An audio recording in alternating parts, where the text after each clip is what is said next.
Qozog'iston va Qirg'izistonda qurbonlik go'shti tarqatildi. Germaniyaning Deskburg shahriga joylashgan Sharqiy Turkiston informatsion markazi O'rta Osiyo davlatlaridagi muhtoj oilalarga qurbonlik go'shti tarqatdi. Yillardan buyon Hayit bayramlarda yetim va yo'qsul oilalarga yordam qo'lini sunib kelayotgan Sharqiy Turkiston informatsion markazi Germaniyadagi turklardan yig'ilgan yordamlarni O'rta Osiyodagi ehtiyojli kishilarga yetkazib berdi. Sharqiy Turkiston informatsion markazining raisi Abdujilla Qarqash apandi bu haqda bayonot e'lon qilib, O'rta Osiyo davlatlarida Germaniyadan avatilgan yordam bilan qurbonlik go'shti tarqatganligini bildirdi. Qurbonlik go'shtlarini yetim bolalar va tul ayollar boshchiligida muhtoj kishilarga yetkazib berganligini bildirgan Abdujalil apandi insonparvarlik yordam faoliyatlarini izchil davomlashtirganligini aytdi.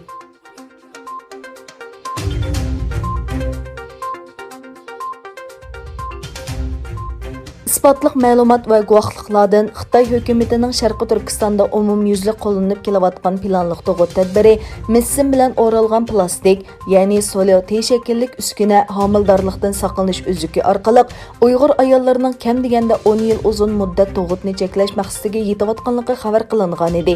Shundaqla uning yorlanish va bolayotgan rakidek ig'ir aygashma kasalliklarni keltirib chiqarganligi haqida isbotlar o'tirg'i chiqqan edi.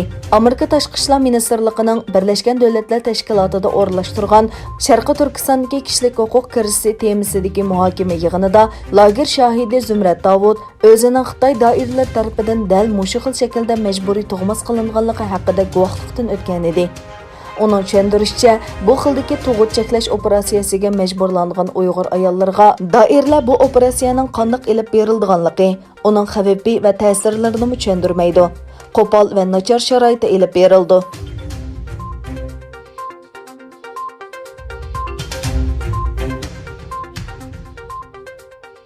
Sharqiy Turkistondagi Sahiya komitetining 2 avgust e'lon qilishicha, o'tgan 24 soat ichida Xitoy virusi bilan yuqumlanuvchilar soni 28 kishi ko'payib, jami yuqumlanuvchi soni 590 ga yetgan. Uqtirishda aytilishicha, rayon miqyosida yangidan bayqalgan yuqumlanuvchi 28 nafar bo'lib, ulardan 8 kasallik alomati ko'rilmaganlar ekan.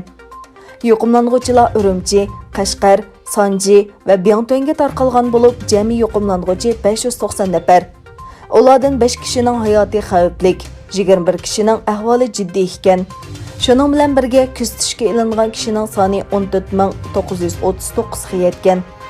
Sharqiy Turkiston qaytadan Xitoy virusi bayqalishi va tez suratda tarqalishi xalqaro jamiyatning diqqatini yana bir qatam Xitoyning yig'ilish lagerlari va majburiy emgak sohalariga og'dirdi.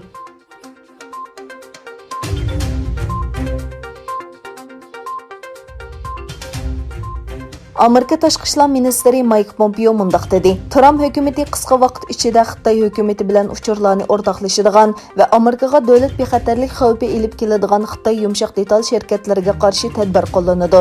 Trump juma kuni Floridadan qaytib kelgandan keyin Amerikada Xitoy ijtimoiy aloqa supsi TikTokni cheklash to'g'risida buyruq e'lon qiladiganligini aytdi. Pompeo Fox xabarlari televiziyasiga so'z qilganda, Prezident Trump endi yetar dedi. Biz buni tuzaymiz. Prezident kelgusi kunlarda Xitoy kommunist partiyasi bilan munosabatlik yumshoq detallar sababli kelib chiqadigan nurg'un davlat bexatarlik xavfiga qarata harakat qo'llanadi dedi.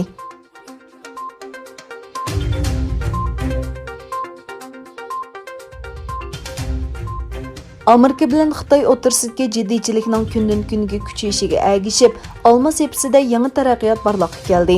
Bu yilning beshida App Store'dagi barliq ijozatsiz applarni chiqarib yetadiganligini jakarlagan Amerika shirkatlarga 31-iyulgacha vaqt bergan edi. Mushu oyning beshida Alma o'zining ijozat nomerini doklad qilmagan 3000 ga yaqin appni Xitoydagi do'konidan ilib etgan. Bugunga qadar Xitoy app do'konidan jami 29800 app tushirilgan. Onun ustiga o'chirilgan applar ichida Zynga va Supercell qatorliq donliq shirkatlarning o'yinlari bor.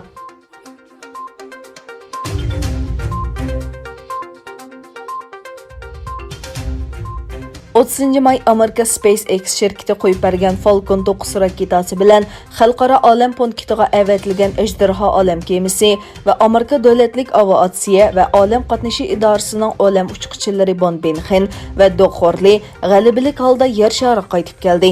Olam uchquvchilari 19 soatlik sayohatdan keyin Floridaning sharqiy qirg'oqidagi dengizga qo'ndi. Olam uchquvchilari suvga tushgandan keyin qutqizish kemalari orqali suvdan chiqarib etildi. Buning bilan mazkur shirkat dunyoda olam bo'shliqiga uchquchi chiqargan tunji shaxsiy shirkat bo'lib qoldi.